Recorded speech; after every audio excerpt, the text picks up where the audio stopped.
All rise. Your tempo.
Please be seated. Good afternoon to our graduates, their families and friends, my colleagues on the faculty and staff, and honored guests. Welcome to the 2023 commencement of the School of Law. This afternoon, we will award 3 sets of degrees: the Juris Doctor degree, the LLM or Masters of Laws degree, and the JM or Juris Masters. We award the Juris Doctor degree to 121 students. 2 of our JD students will receive a joint Master's in Business Administration. 1 of our JD students will receive a joint Master's in Social Work. 9 of our JD students will receive the LLM in Taxation or Business Transactions. 10 other students will receive the LLM in Taxation or Business Transactions. 1 student will receive the Juris Master's degree, and 11 students will receive the Order of Samaritan Award for pro bono legal work and service to the community. This is the most festive occasion in the life of any academic institution. It's a celebration of you, our students, who are the reason that we on the faculty and in administration do what we do. It's a celebration of your achievement in reaching a singular milestone, and it's a celebration of things to come. If it's a time for celebration, it's also a time for reflection. It's a day to reflect especially on the many things that brought you to this moment. Although the achievement we celebrate today belongs to each of you as individuals, and no one can take that away from you. It's also undeniably the product of larger events, forces, currents, product also of people who help to elevate you. They're your families, your friends, your teachers, and one another. Elevation often comes from support, but it also comes from adversity, from what you learn about yourself, about the world as you meet adversity, from the skills you acquire to navigate rough waters, from the sense of purpose you can cultivate in meeting life's challenges. Speaking of challenges, you are the only class in the modern history of the law school to have spent all 3 of your years of study in the midst of a global pandemic. This has been both an individual and a collective challenge.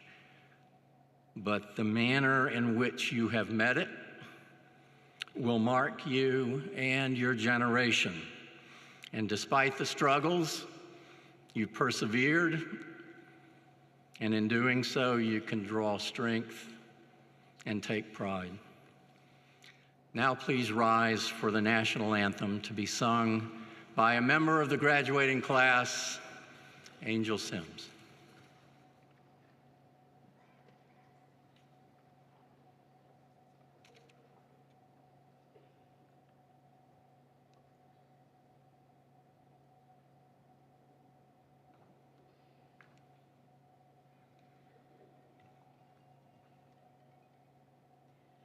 Oh, say, can you see by the dawn's early light what so proudly we hailed at the twilight's last gleaming, whose broad stripes and bright stars through the perilous fight o'er the ramparts we watch were so gallantly streaming, and the rocket's red glare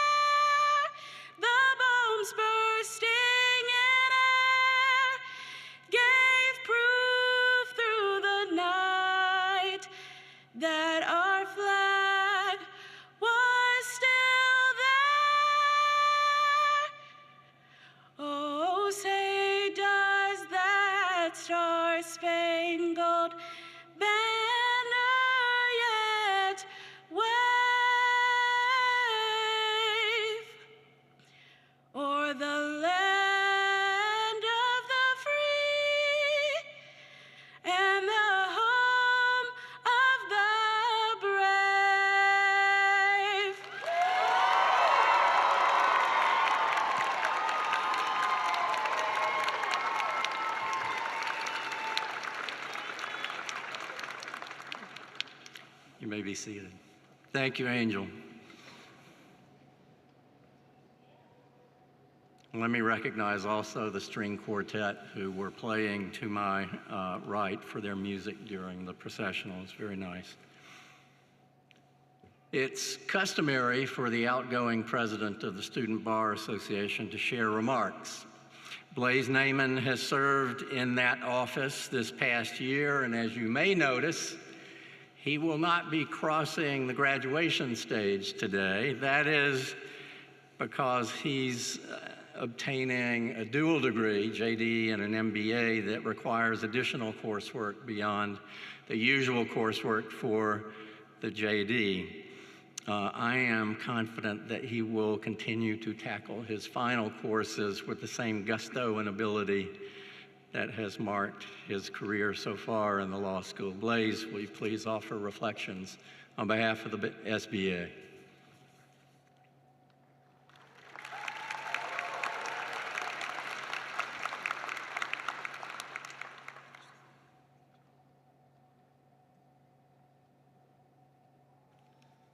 Thank you, Dean Brandon, for clearing that up for me. You know, I've had to tell a lot of people that I didn't fail any classes. I actually have to keep staying here for actual classes, but I didn't fail enough for them to make me stay another year. So, you know, I took a walk around the law school last week, and for no particular reason, really. I wasn't rushing to any classes or trying to make a meeting. Instead, I was sort of just reminiscing on the past several years here. And as if a replay reel was rolling through my head, I started imagining all the friendly faces and the memories in my favorite parts of the school. You know, it's hard to believe that we've been together here for 3 years. And those 3 years have gone by fast. And after all this time of rushing and counting down the days to get the degree, sometimes it's hard to just stop and enjoy yourself. But in the last few days, I've noticed that the time has kind of slowed down. And it finally hit me on this walk that I'm really gonna miss these people. So as I'm walking around the school daydreaming, I'll tell you what I dreamt of. I saw Jaleel Washington sitting in the foyer outside the cafe. He had a big smile on his face, and he asked me how my day was going, just like he does every single time that he sees me. And he made me feel like I was the only person in the room. Then I walked through the long halls at the front of the building with the beautiful sunlight that lights up the school. And I saw John Kropp taking advantage of that sunlight in his tank top, tanning in the courtyard. On my walk, I was greeted by Caroline Barge and Dean Head and Professor McMichael and all the other great faculty and staff members that make going to school here more enjoyable. And I keep walking until I arrive at the infamous crimson red carpet in the library. And I see Sarah Atkinson and her whole squad of library dwellers. And I see the king of the library, Mr. Leon. Just two more great examples of people who, even on your worst days at the school, if you're lucky enough to run into them, they just make you feel like it's all worth it. But then I got anxious because something about being in that library this late into the year really just freaks me out. So I left. But as I left, I felt this large shake in the school, almost like an earthquake, enough to wake me up from my daydream. And I turned to my left, and there it is. It's no earthquake. It's just John Dawson after his 4th cup of coffee and a Bang energy drink, just sitting down, anxiously shaking that leg and telling everybody how stressed out he is because it's April 25th and he hadn't started outlining. And I was reminded how no matter how worried I am about the future, I find comfort knowing John Dawson is a little more nervous than me. And then I finally walked into room 187, 188, where it all began. I hadn't been there in a while. Truthfully, I haven't spent any meaningful time in there since I was a 1L, and I started thinking, wow, a lot has changed in 3 years. We started out here 3 years ago as young, timid kids who were starting law school at truly one of the most tumultuous times in modern history, separated by face masks and plexiglass dividers, scared and hardly knowing anyone's names. And now look at us, dressed in caps and gowns, united and friends. And some of us are crying, and I've seen a lot of tears in the law school, but this time we aren't crying because we're scared. I see tears of joy because of our individual achievements, our collective achievements, and most importantly, the relationships that we've made along the way. You know, I can't really say that I'm gonna miss the cold calls or the late nights in the library or the stresses of landing a job in OCIs, but I really will miss the people that I did it all with. Bama Law is a wonderful, wonderful place, and it's because of the people that belong here. Thank you all for making these 3 years worthwhile. I will miss you all dearly. I wish you all the best of luck in your careers and in your lives, and I cannot wait to see the amazing people that you will become. Thanks.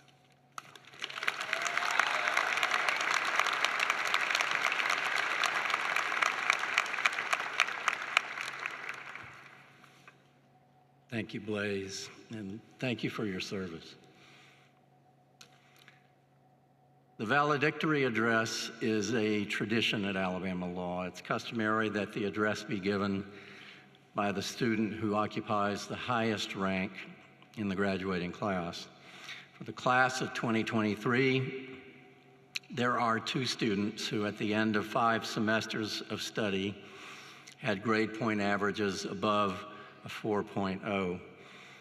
Those outstanding students are Bill Waite and Catherine Oglesby. Bill came to the law school from Des Moines, Iowa. He served as a senior editor of the Alabama Law Review and as a member of and grader for the Alabama Law Moot Court Board. Served also as brief writer for the Jessup International Law Moot Court Competition Team. He is a registered patent agent, and after graduation, he will join the firm of Doherty and Manning in Greenville, South Carolina, as an associate. Kat, is from Little Rock, Arkansas. She served as articles editor on the Alabama Law Review, and her article, Moot Election Disputes, I have to find out what that's all about, is now published in the current volume of the Law Review. She will begin her career as a business associate at Norton Rose Fulbright in Dallas, Texas. Following the law school's standing procedure for breaking painfully close ties in calculating GPA, Kat Oglesby has been designated valedictorian for the class of 2023. Kat, would you please come forward?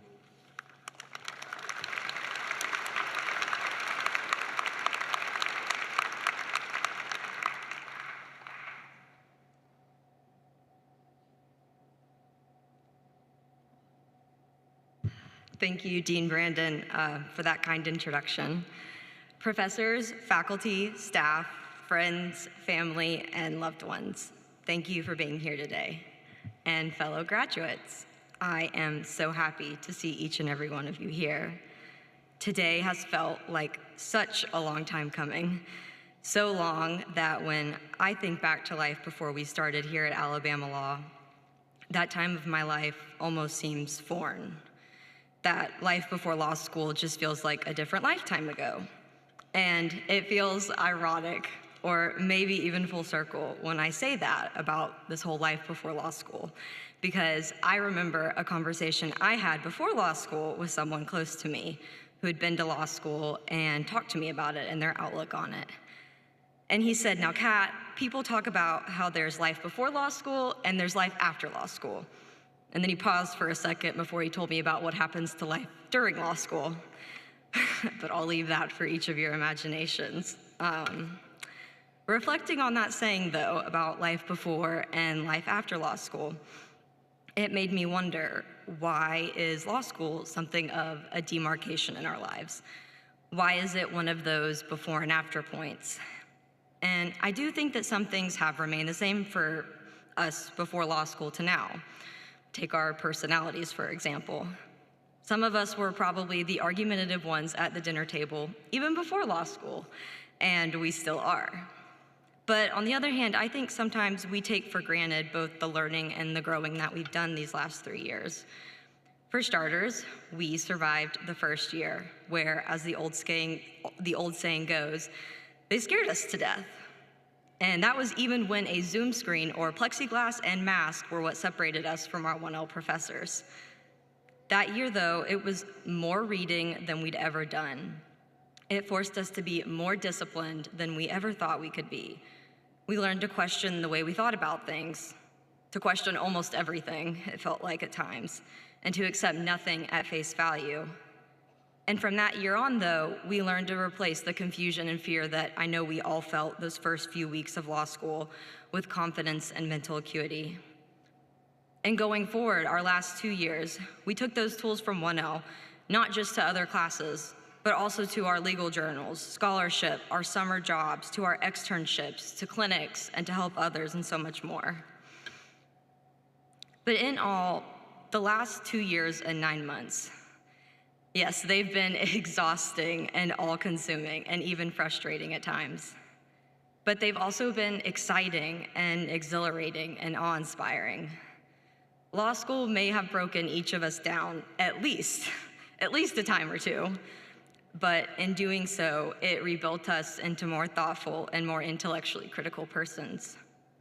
At its core, our time here at Alabama Law has been about teaching us a different way to think. And once we experienced that different way of thinking, it was impossible for us to ever go back to the way we were before.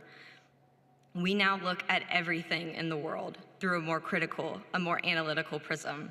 It's in our nature to do just that. Our time here at Alabama Law, though, is the difference between who we were and who we are today. And this brings us to today, where it's important for me to make the following acknowledgments. So first, to professors, faculty, and staff behind me, thank you for providing us with a sound and quality legal education. I mean it when I say that it has been a privilege to attend law school, and to attend this law school in particular, and to learn from you and to have you as a resource. So thank you. And to our family, our friends, and our loved ones, thank you for your unwavering support and love. We would not be here today if it was not for you. And for me personally, thank you also for helping to raise and shape and inspire my fellow graduates. Their intellect, tenacity, friendship, acceptance, and so much more has played such an important role in my personal law school experience, and to that and to you, I'm very grateful. And finally, to my fellow graduates, words don't do justice for what you've done for me in my law school experience, and probably for the rest of you, for each other. But I will say this, thank you for the community here at Alabama Law that each of you contributed to building for our class. Thank you for your encouragement, your spirit, your friendship, both on a personal and a professional level, and for making these 3 years challenging and fun and with regret in all the same ways. I stand here today just as awestruck by each of you as I did on our first day of orientation in rooms 187 and 188, when Dean Brandon read off all those amazing accomplishments about our class from each of our lives before law school. And today, I have no doubt that each of you will continue to do just that as we advance in our practice and in our life after law school. But for now, for today, I am so proud of us. I hope each of you are too. We did it. Congratulations, y'all.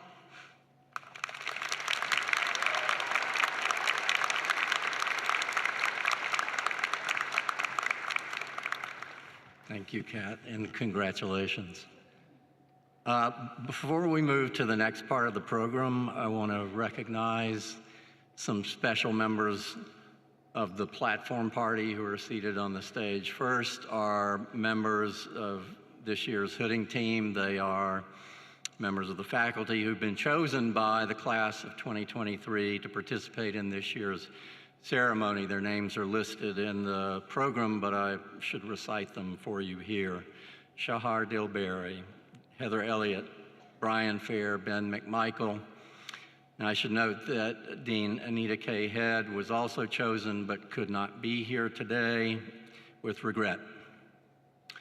Also joining us today is Judge John H. England Jr., class of 1974, retired from the circuit court bench after having served as justice on the Alabama Supreme Court.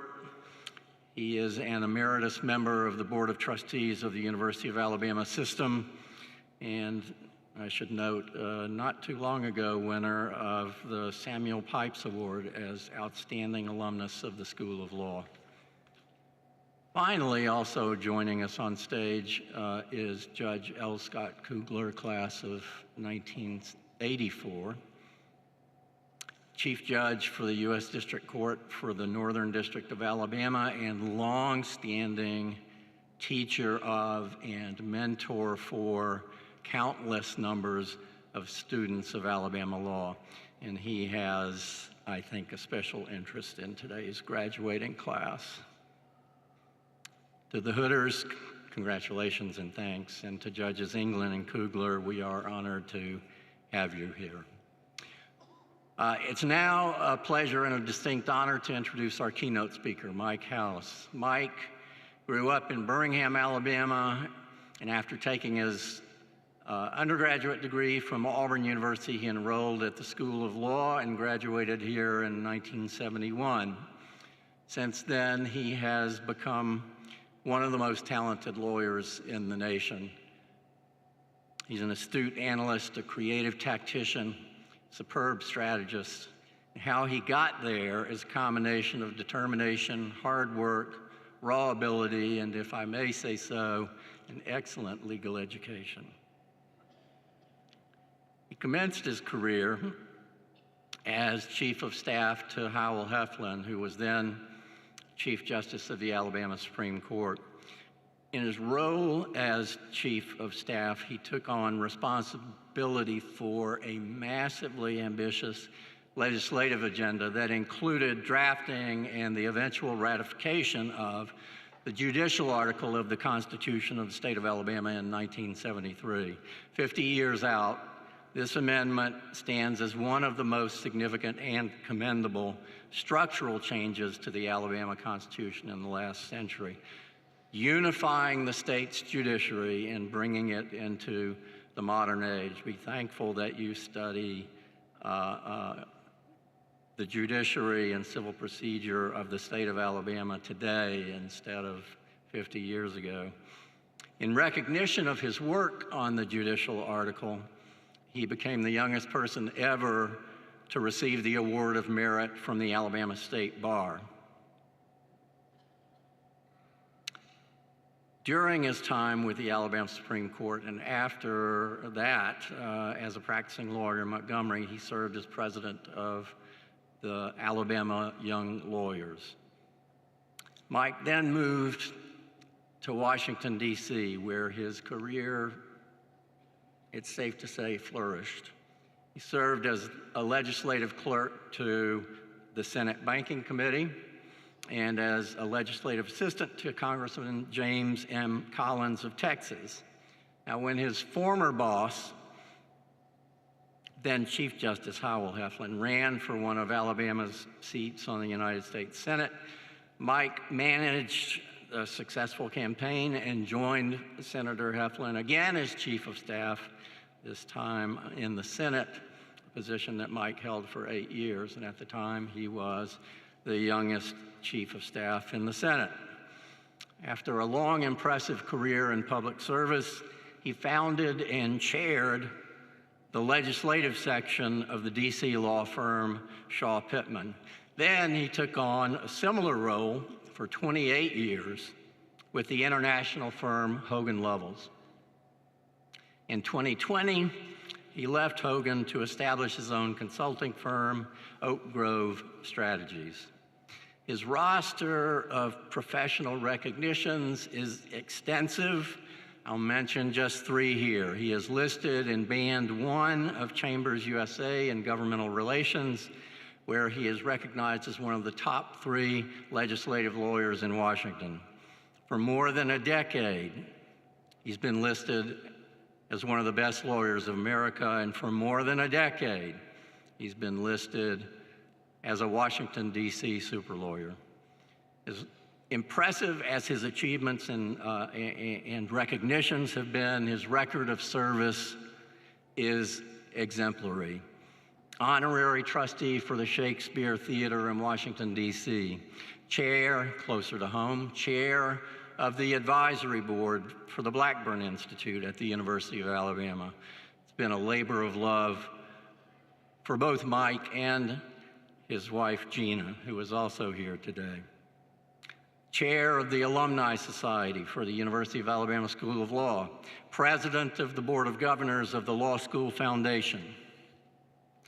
His leadership has also been extraordinary. I'll highlight only 3 examples. As an alumni member and leader of the law school's strategic planning committee from 2019 to 2021, he has helped to set us on a path to reach even higher for student success, for the growth and enrichment of faculty, and improvement of facilities, all while advancing diversity and inclusion and not losing sight of our unique mission within the state of Alabama.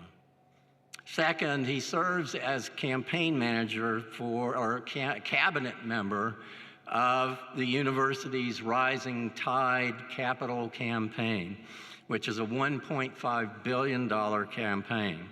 Now, the law school's goal is $30 million, and that support is going to help us achieve great things as we embark on the next 150 years of our history. Third, Mike was integral to the founding and flourishing of our externship program in Washington, D.C. He's had a hand in every aspect of the program and has made it one of the best such programs of any law school in the country. I know firsthand the extent of Mike's investment in and commitment to the School of Law. He's been a splendid partner and an inspiration. So please join me in welcoming our keynote speaker, Mike House.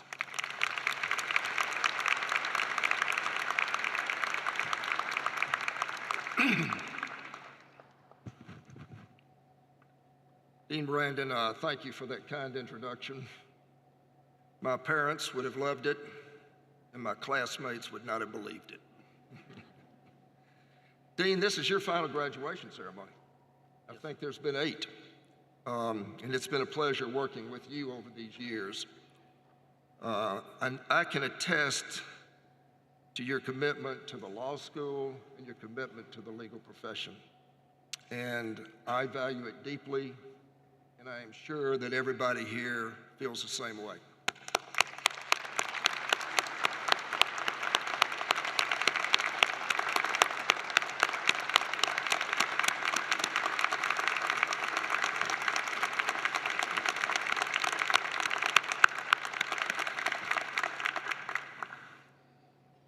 When I prepared these remarks, it forced me to think back over my career.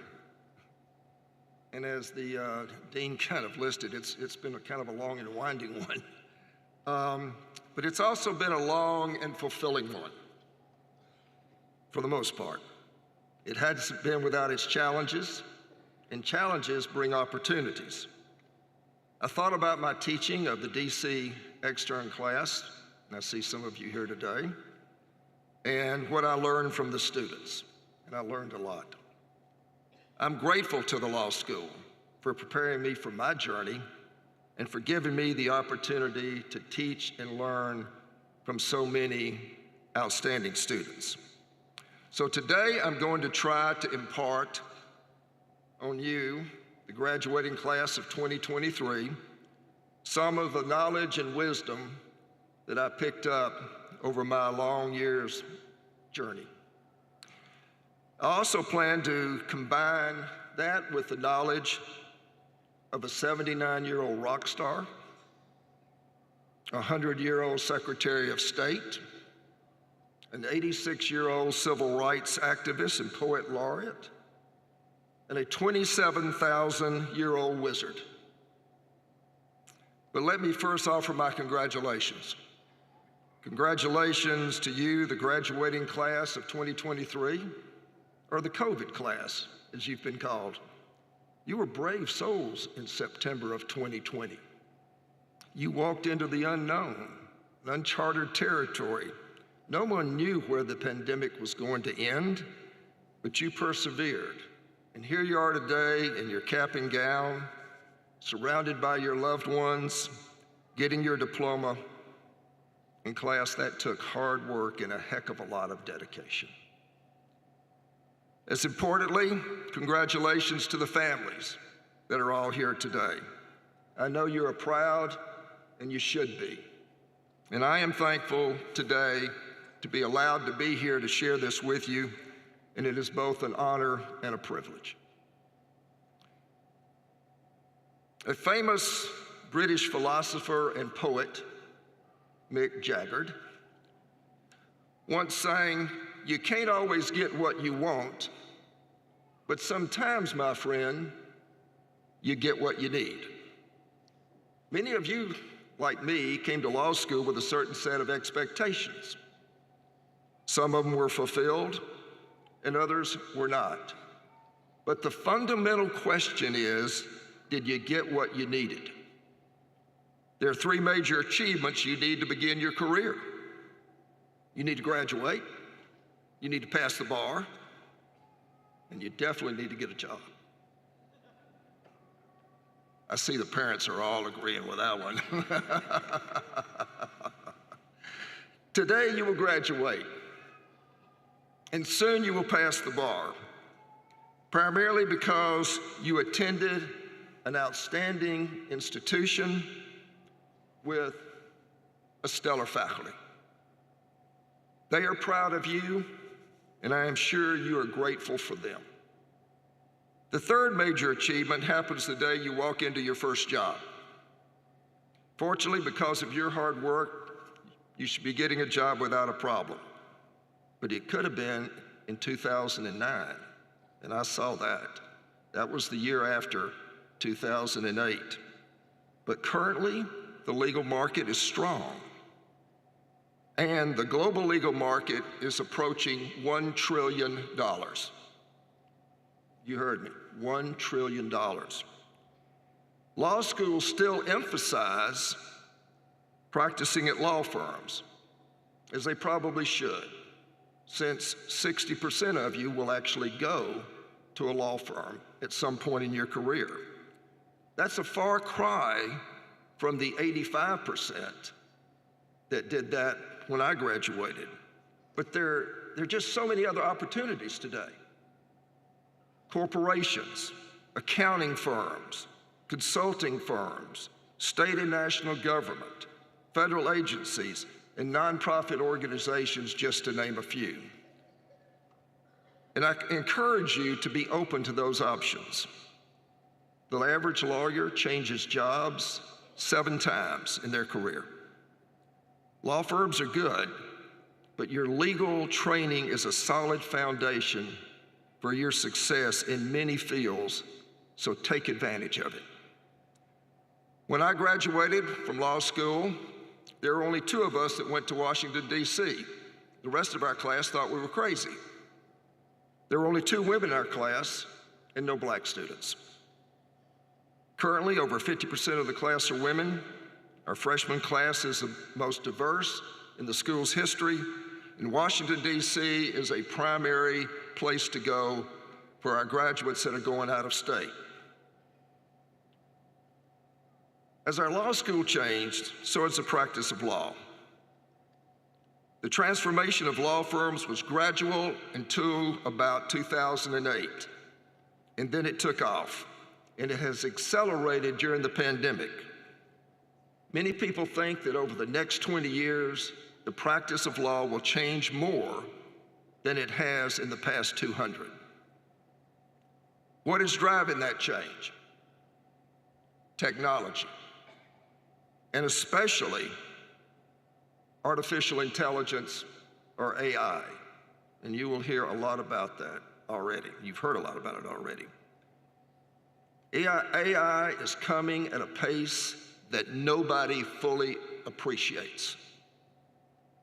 And in the beginning, what it will do, it will cause redeployment rather than unemployment among lawyers.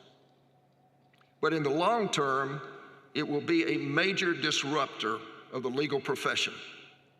Yet, unlike me and others of my generation, you grew up with technology. It's kind of second nature to you. And therefore, you have the ability to use it as a tool rather than having it replace you. So a year from now, you would have gotten what you needed. Graduation, you passed the bar, you got your first job. But what about the next 40 years? I know that's the last thing in the world you're thinking about right now. I mean, I get that. But the next 40 years, and you're going to be dealing with an ever-changing profession, and it's going to be rapidly changing. Again, I thought about my own journey. Was there something I learned in law school that was neither evident or fully appreciated at the time? One thing that was vital to my career and withstood the test of time. The ability to think. Now you may say, if we didn't have that ability, we wouldn't have gotten in law school, and we certainly wouldn't be here today. And I agree with that, and that is true. However, a legal education fosters and hones your ability to think analytically and strategically. That skill will give you the ability to compete no matter what path you take in your career. It is a difference between a good career or a great career. In my profession, what I do, we call that the difference between playing checkers and playing chess. And if you're going to be successful, you're going to have to play chess in your career. Now, if you're good at thinking analytically and strategically, it will greatly help you perform one of the most vital and least discussed skill you will use in your career. And that is the ability to make the ask. The ability to make the ask. That skill is crucial professionally to your clients and personally to you and your family. You will use it often, whether it's a client, a jury, judge, board of directors, a boss, for me, a member of Congress. Some asks are more important than others. Some are life-changing. The most successful ask is the one where you are prepared and you have thought through it and set it up strategically. Now, I would say that one of the most delicate asks is the one you make of your partner and spouse. Recently, I had to get a memo out to a client. It was late at night. I knew if I didn't finish it, that the next day I wouldn't be able to take my wife, Gina, to the cherry blossoms, to see the cherry blossoms. And in DC, that's one of our annual rituals that we do. It was 11:45. My computer went down, and I had no earthly idea how to fix it. And that's probably normal for me, because I'm definitely technically challenged. That's probably an understatement. So the ask went like this. Hey, Gina, I hit the wrong button on my computer, and it isn't working. And I am in deep trouble, and I'm not going to be able to get this memo out tonight. What do we need to do about it? Gina replies, we? We? Do you have a mouse in your pocket? But she knew it was an important one. And so she walked over, she hit 2 buttons, she clicked the mouse, it started working again. She smiled and said, I'm going to bed, you need to finish your memo. And off she went. Now, my reason for telling you this is that of all the places that you've got to think strategically, first and foremost, it's in the home. It'll save you a lot of trouble down the road, trust me. There is another trait important to your career. It is the ability to engender trust in both your personal and professional life. George Shultz was one of the truly great public servants in our recent history.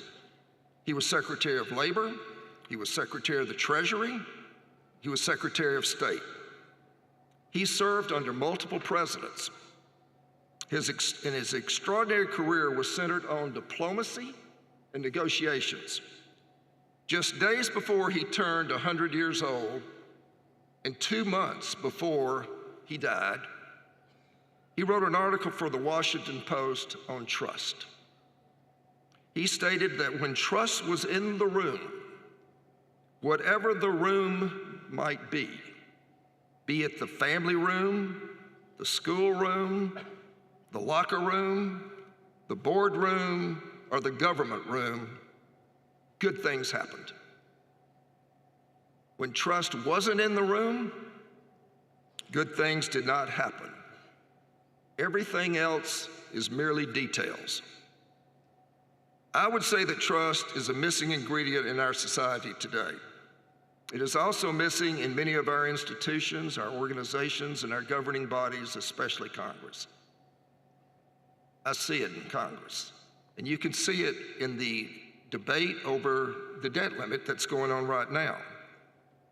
Not one of these entities can function effectively without trust, but neither can you.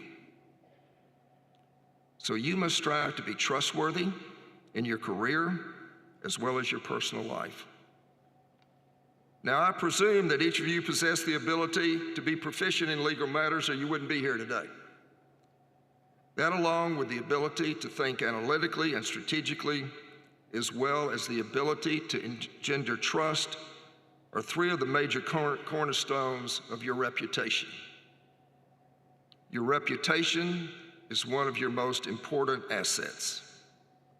It takes years to build, it takes time, it takes effort, it takes consistency.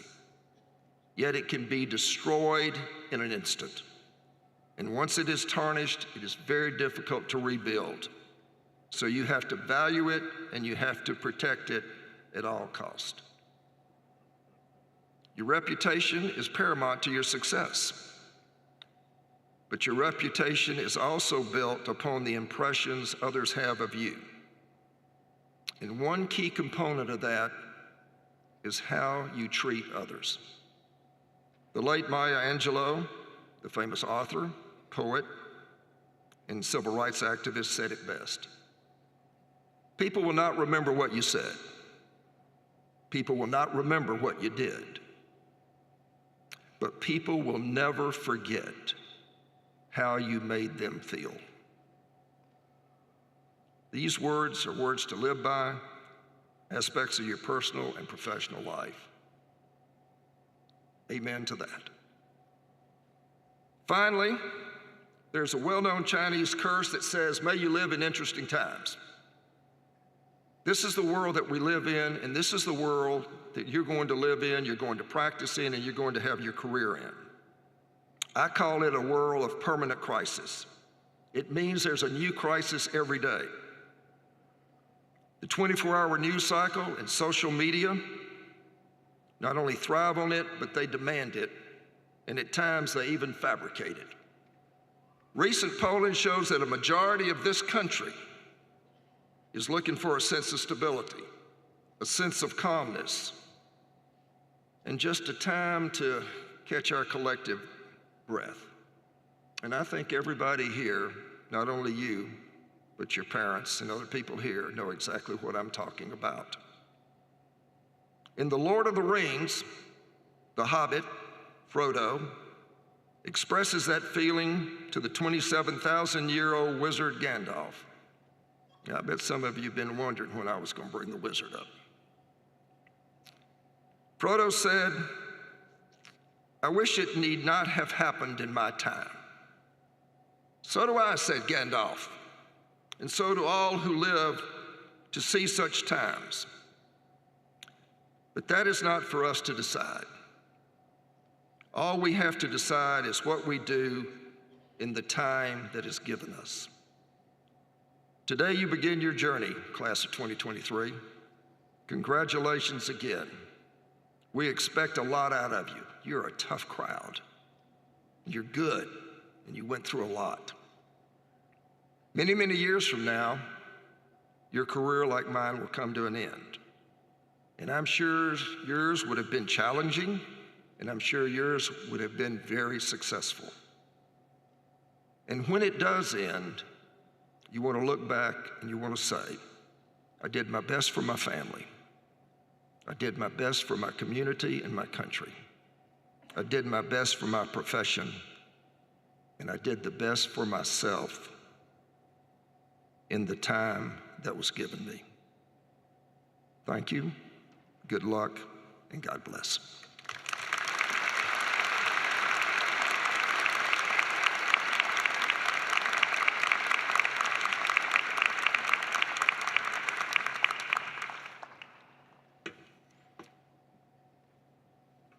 Thank you, Mike.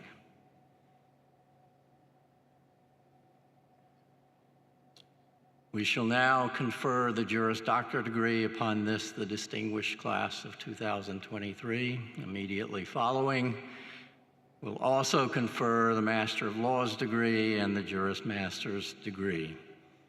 Would the candidates for the Juris Doctor degree please stand?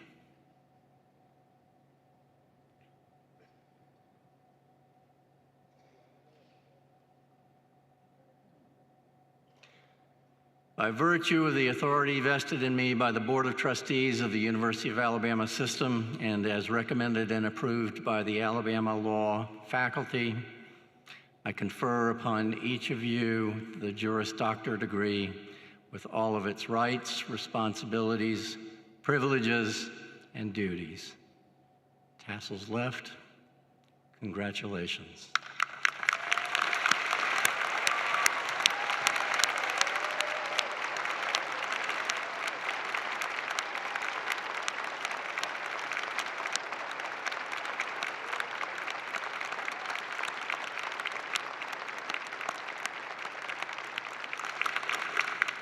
Please be seated.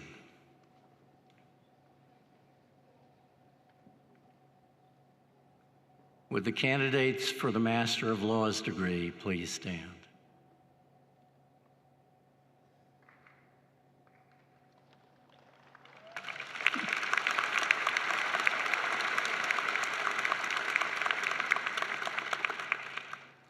By virtue of the authority, it doesn't work if you're not standing. It's magic. By virtue of the authority vested in me by the Board of Trustees of the University of Alabama System, and as recommended and approved by the Alabama Law faculty, I confer upon each of you the Master of Laws degree with all of its rights, responsibilities, privileges, and duties. And if your tassels are to the right, you may move them to the left.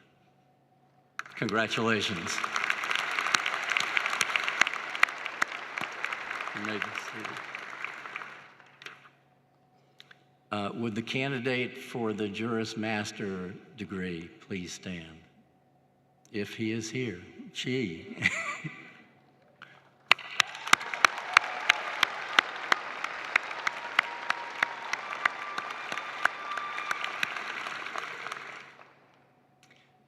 By virtue of the authority vested in me by the Board of Trustees of the University of Alabama System and as recommended and approved by the Alabama Law faculty, I confer upon you the Juris Master's degree with all of its rights, responsibilities, privileges, and duties. Congratulations.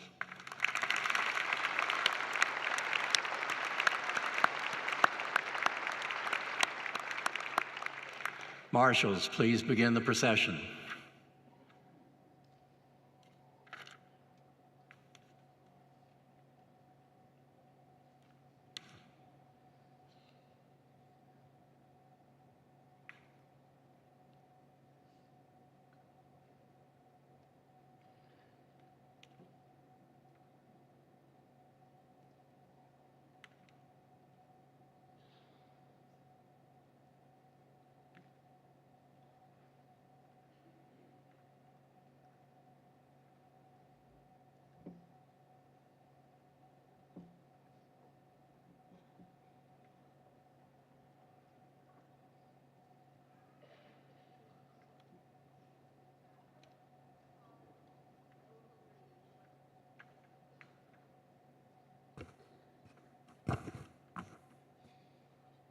Catherine Thomas Oglesby, who will also be receiving the Harrison Award.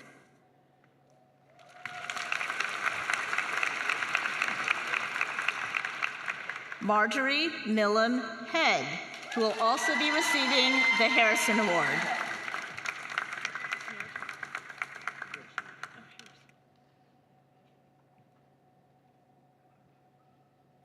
Louisa Davenport Chafee Weiss, who will also be receiving the Harrison Award.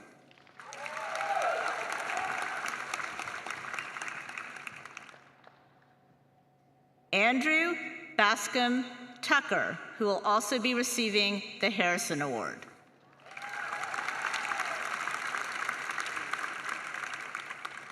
Veer Govin R. Cagle, who will also be receiving the Harrison Award.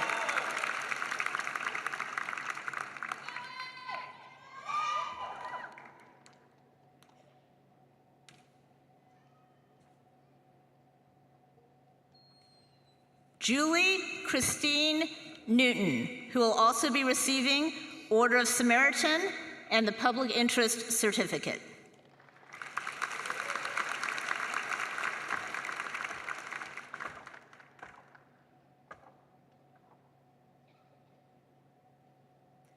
Caleb Glendon Howard, who will also be receiving the Order of the Samaritan.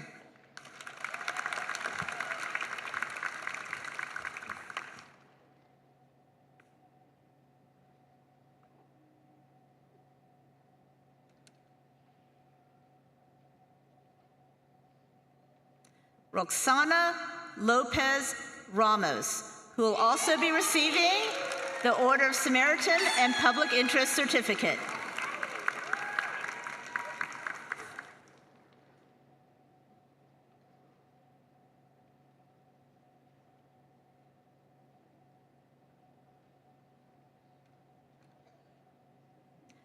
Diana J. Snellgrove, who will also be receiving the Order of the Samaritan and the Public Interest Certificate.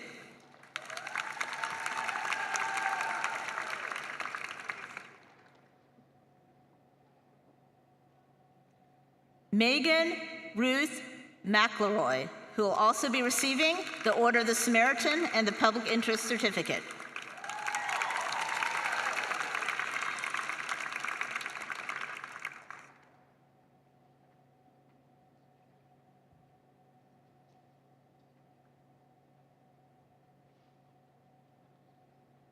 Alyssa C. McGee, who will also be receiving the Order of the Samaritan.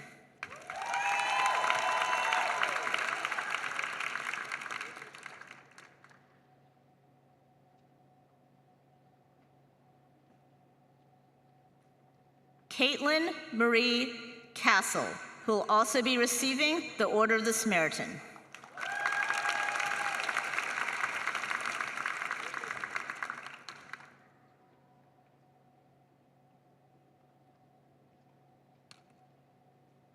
Lucy Elizabeth Derricks, who will also be receiving the Order of the Samaritan.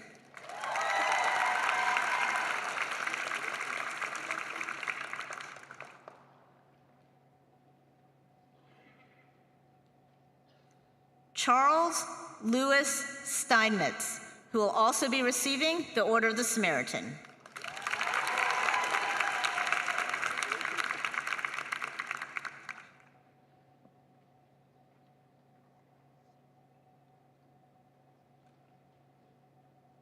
Jonathan Andrew Kropp, who will also be receiving the Order of the Samaritan.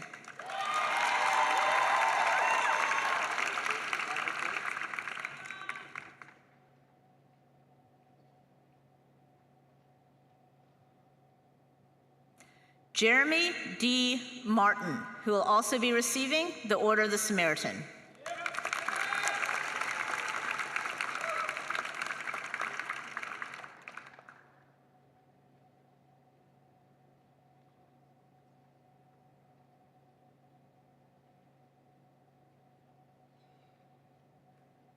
Angel Maria Sims.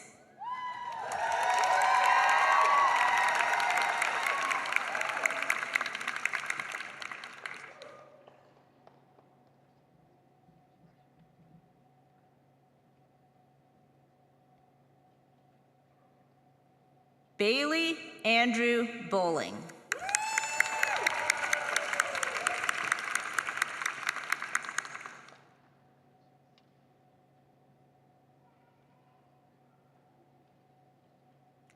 Danielle Marie Hunt.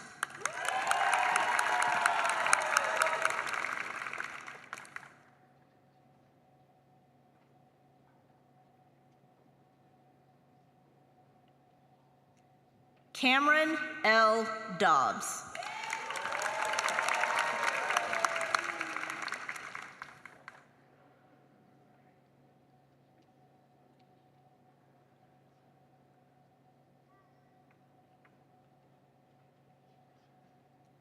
Margaret Garrett Canary, who will also be receiving the Certificate in International and Comparative Law.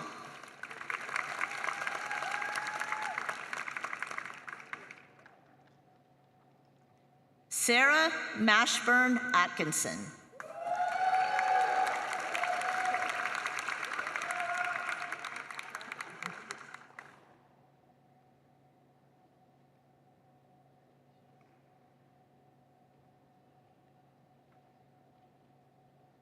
Julianne Bethany Lynn.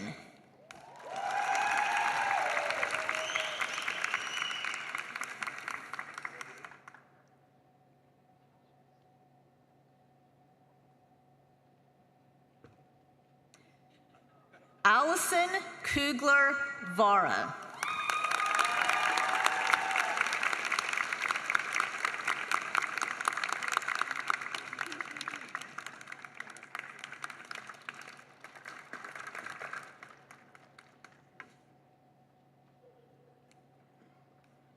Rebecca Taylor Steen.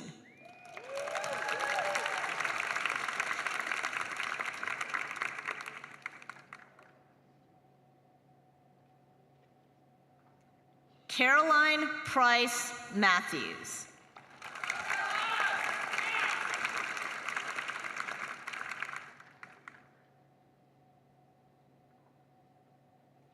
Emily Glass Sims.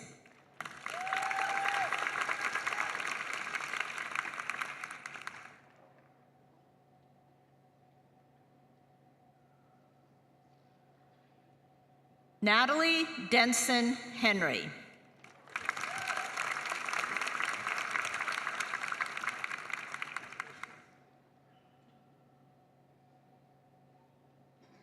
Ashton A. Hayes.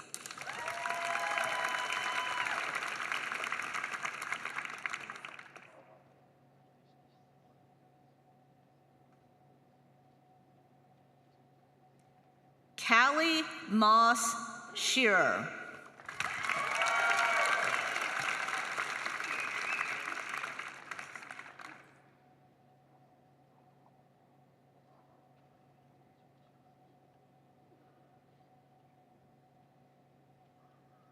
Meredith Ray Moore.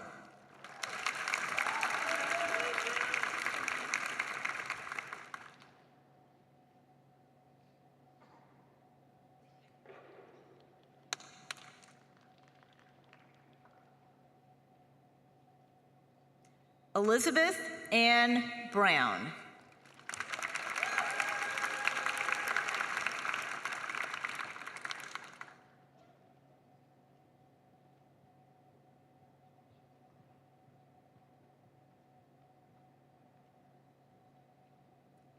Taylor Rain Holt.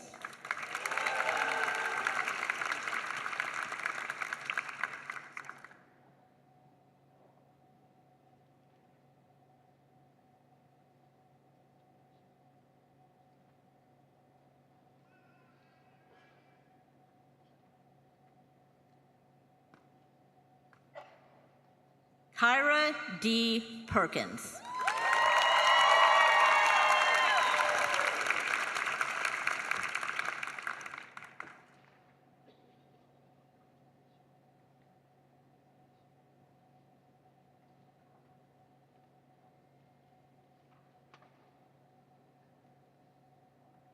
Rain Lachey Cook.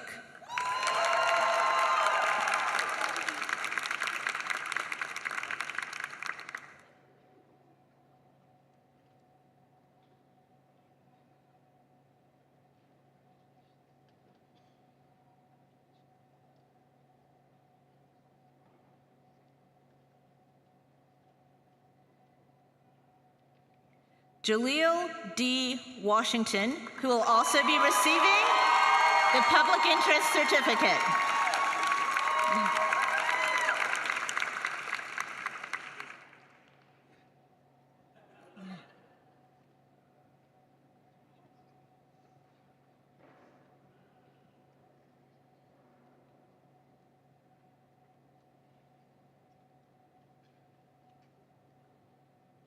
Renisha Leanne Braxton.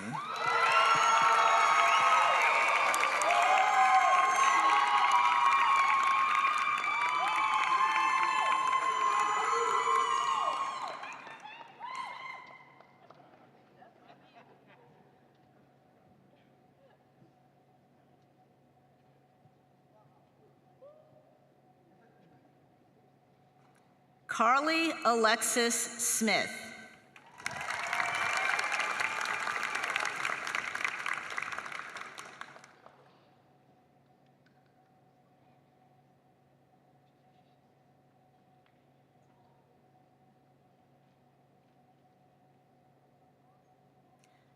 Amani Desamaria Moore.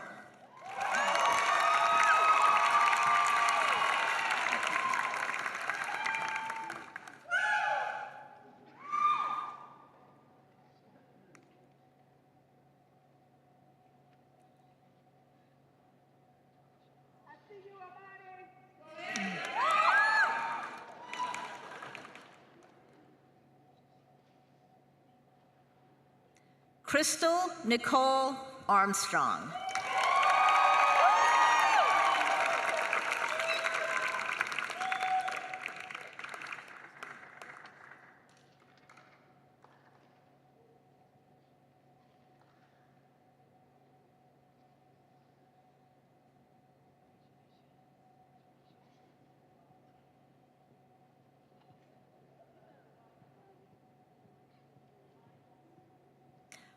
Constanza Isabella Mays.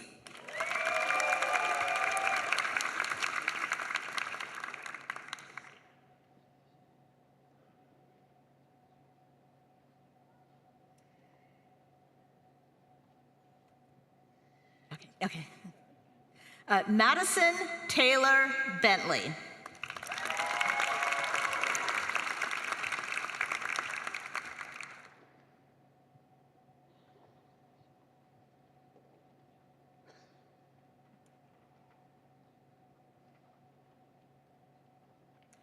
Rebecca J. Bisson.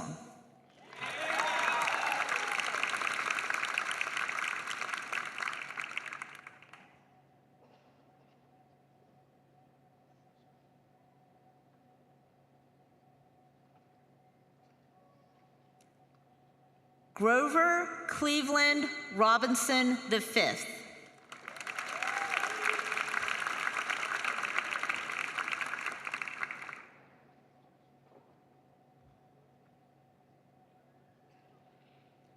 Tamor Arshad.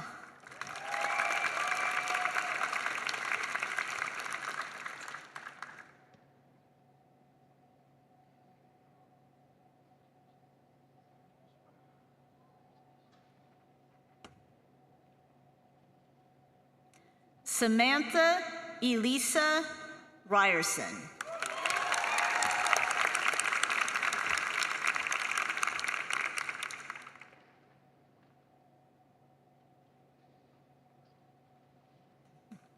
Cole Sebastian Dempsey.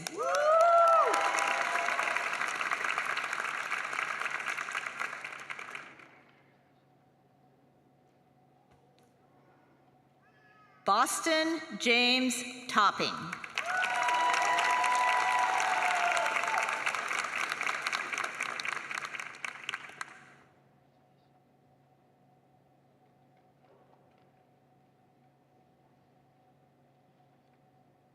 Joseph Gladstone Burns IV.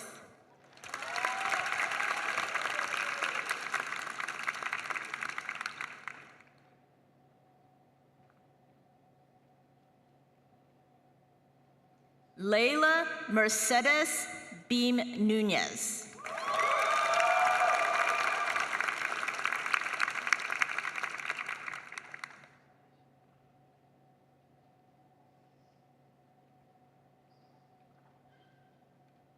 Nathaniel Fisk Ohl.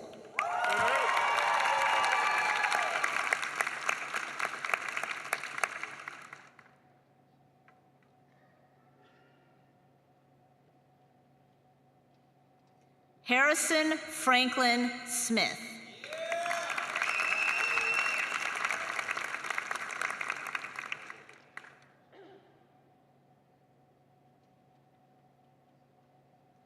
Fernanda Contreras.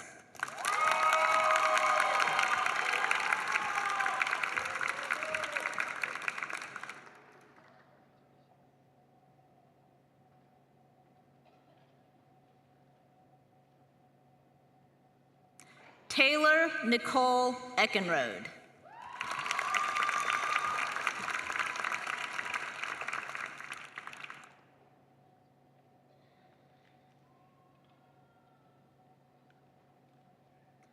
Laura Catherine Pack, who will also be receiving the Certificate in Governmental Affairs.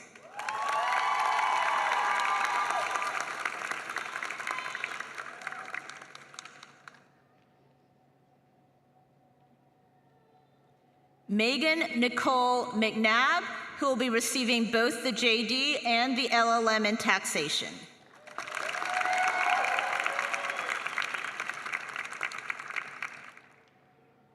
Felipe Curiel.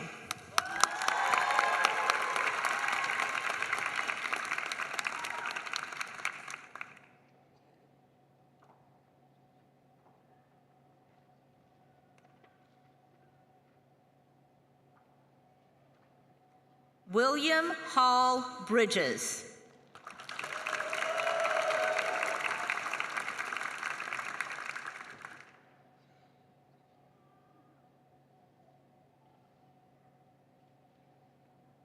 William Bennett Davis Terry.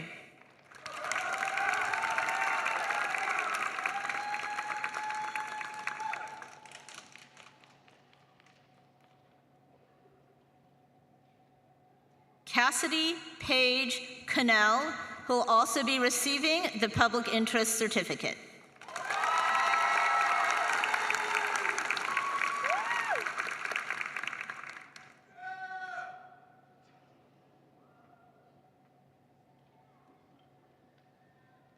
Caroline Keener Baldwin, who will be receiving both the JD and the LLM in taxation.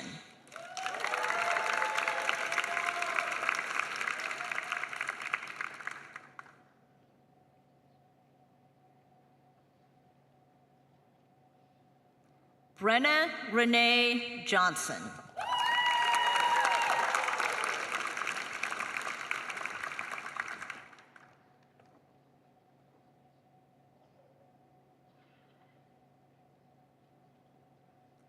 Jillian Sage Weiss.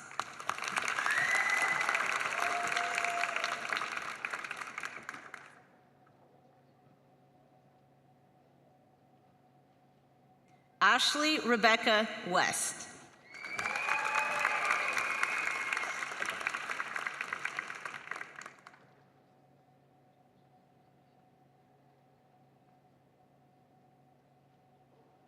Madeline D. Turner.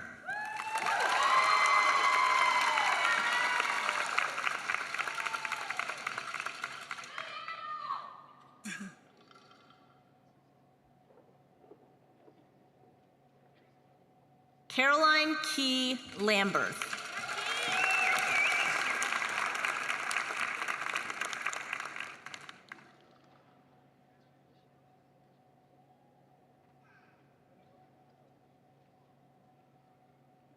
Catherine Alexandra Hill, who will also be receiving the Public Interest Certificate.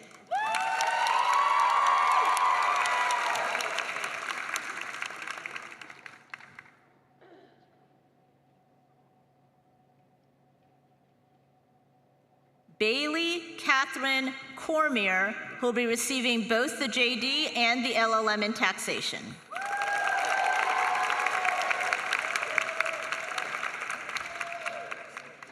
Drew Smith Pearson.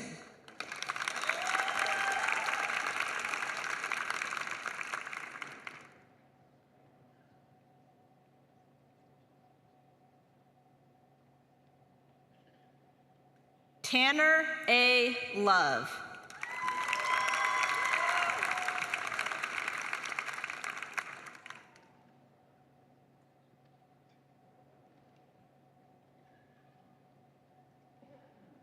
Hunter Sims.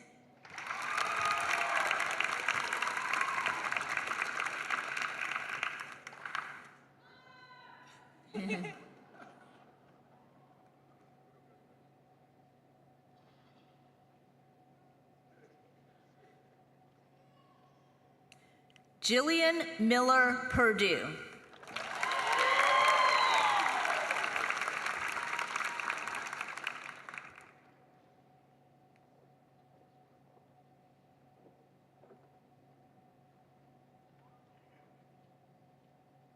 Hunter Jackson, who will be receiving both the JD and the LLM in taxation.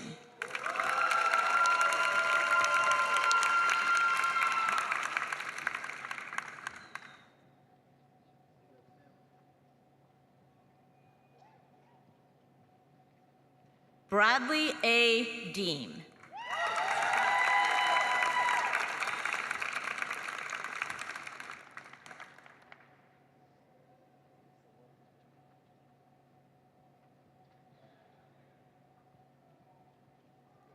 Christopher Mark O'Connor. Let's go, Chris!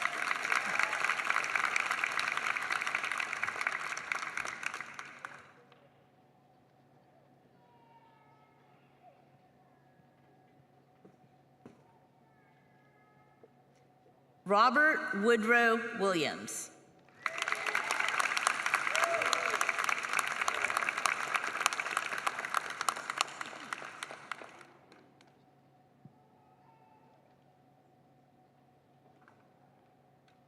Luke Alton Stevenson.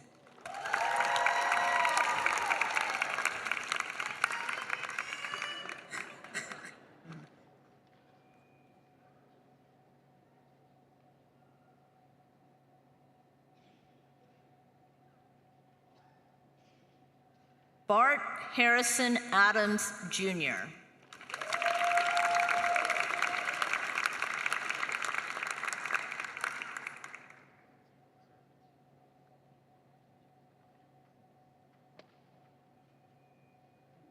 Philip H. Boyd III.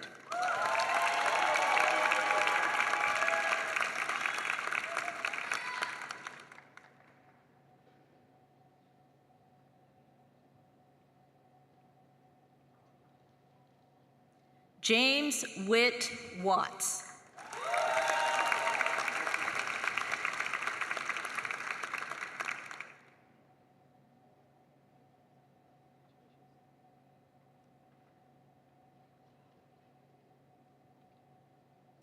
Walter Timothy Derryberry.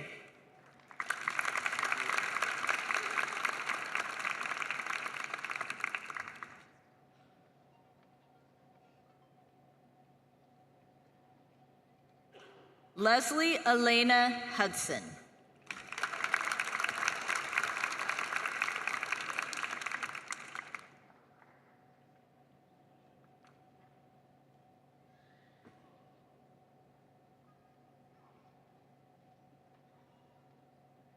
Alexandra McKay Van Blericum.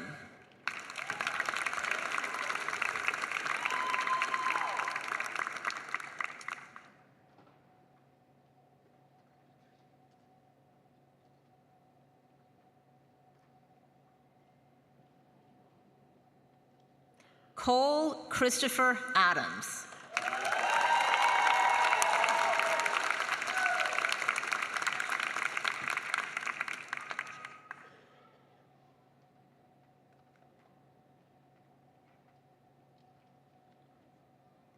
Mackenzie Nicole Merrifield, who will also be receiving the Public Interest Certificate.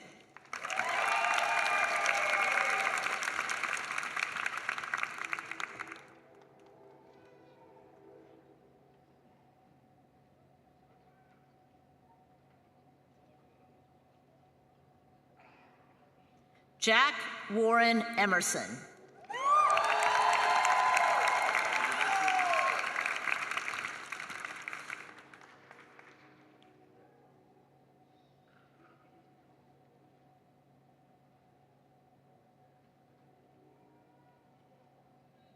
Rachel Marie Sims.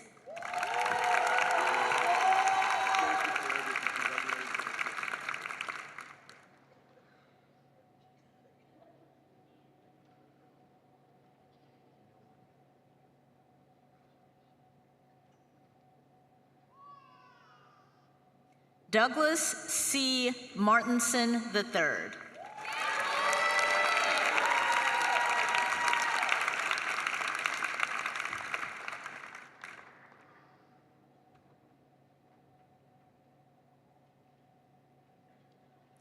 Cameron Nicholas Regneri.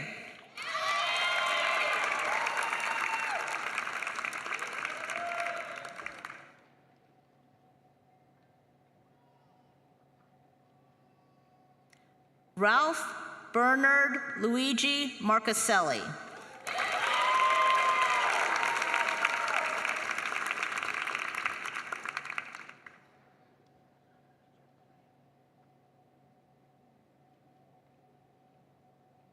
Garrett Francis Lucy.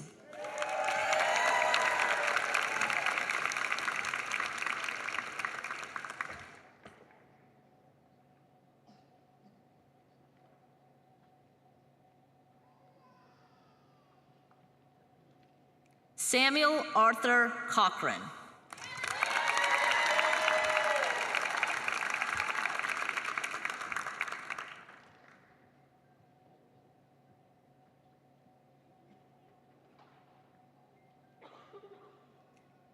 John D. Dawson.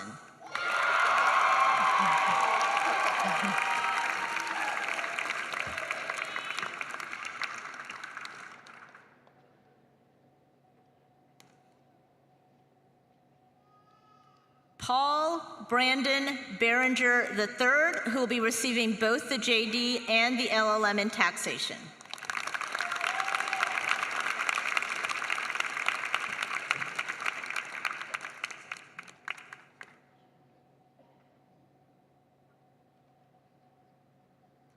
Hunter Wayne Ragsdale, who will be receiving the JD, the MBA, and the LLM in taxation.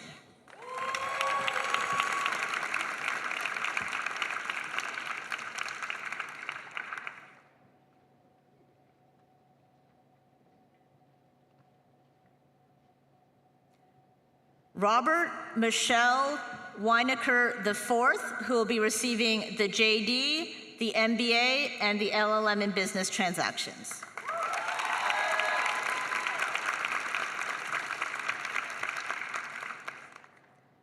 Courtney R. Zotai, who will also be receiving the public interest certificate.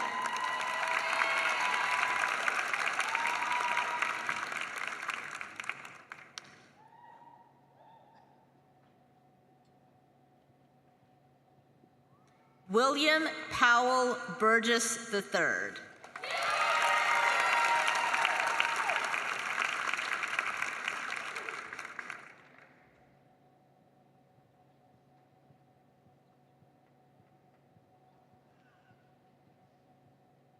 Marshall B. Trigg.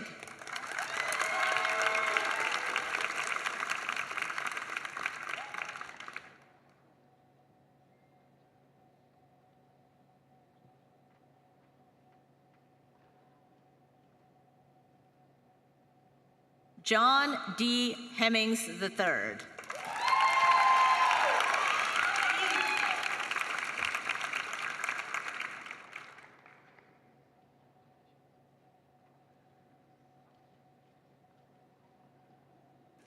Benjamin Thomas Clark.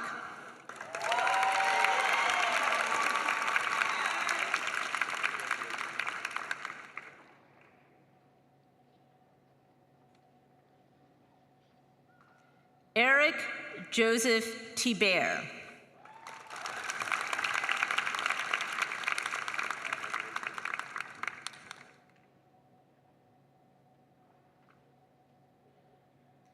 John Walter Arnett.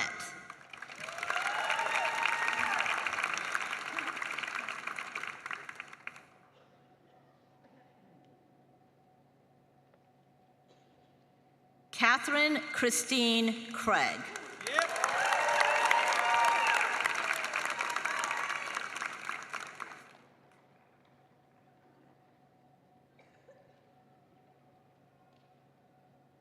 Walker N.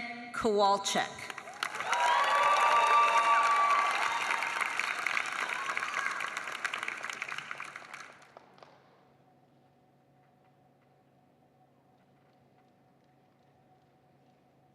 Amethyst A. Muncie.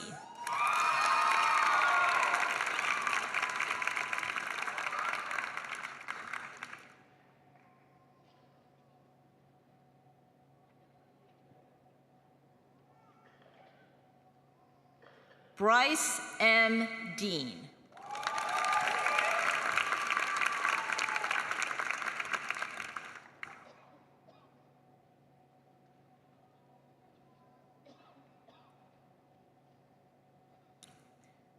Joshua N. Knowles.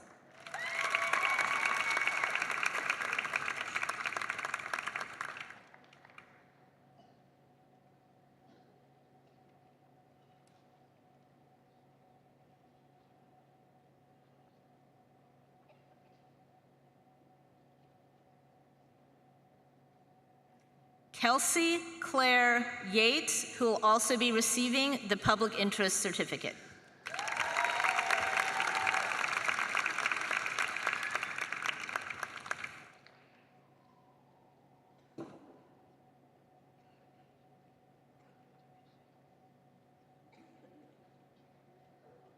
Julie Nicole Jackson.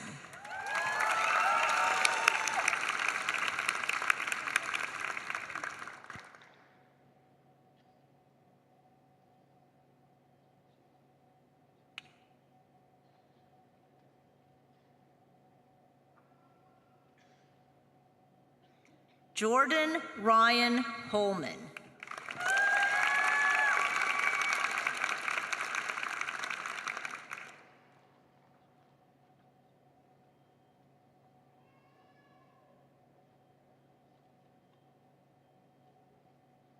Shelby Alyssa Costolny, who will be receiving both the JD and the MSW.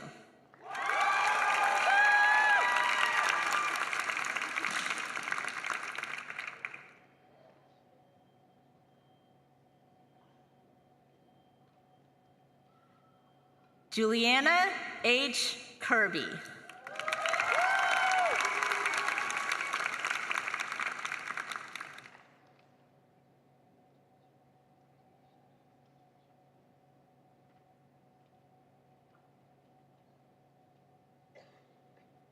Darby Jalen Fowler, who will be receiving both the JD and the LLM in taxation.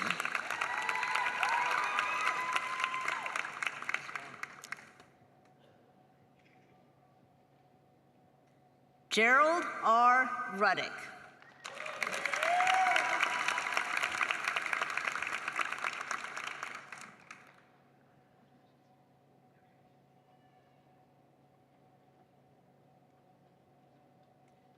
Alicia White, who will be receiving the JM in taxation.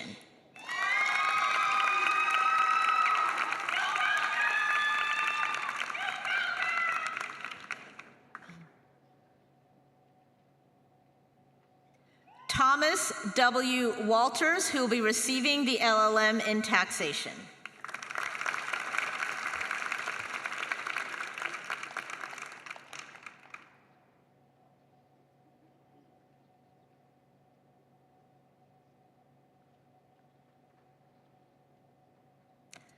Jeremy Blake Douglas, who will be receiving the LLM in taxation.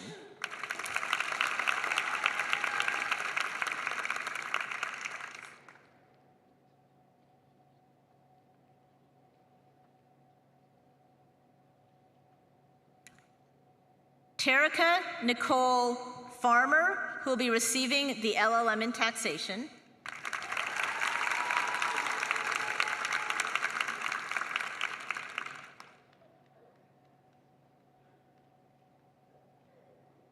Aaron Blaylock, who will be receiving the LLM in taxation.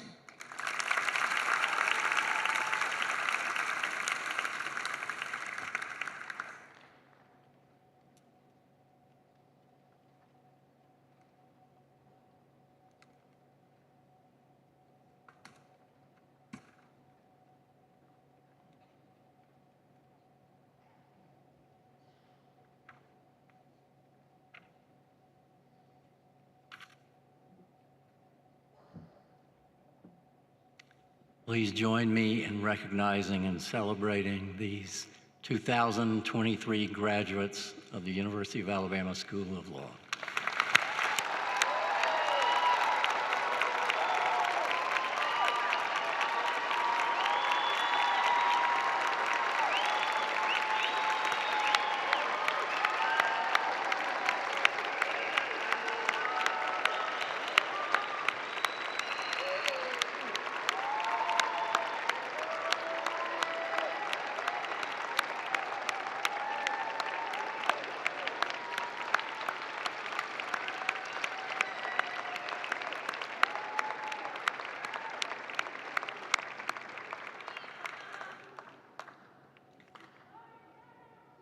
I'm pleased now to invite and will be delighted to welcome you to a reception which will be held next door at the law school on the Camille Wright Cook Plaza. Our commencement program now adjourns. Congratulations.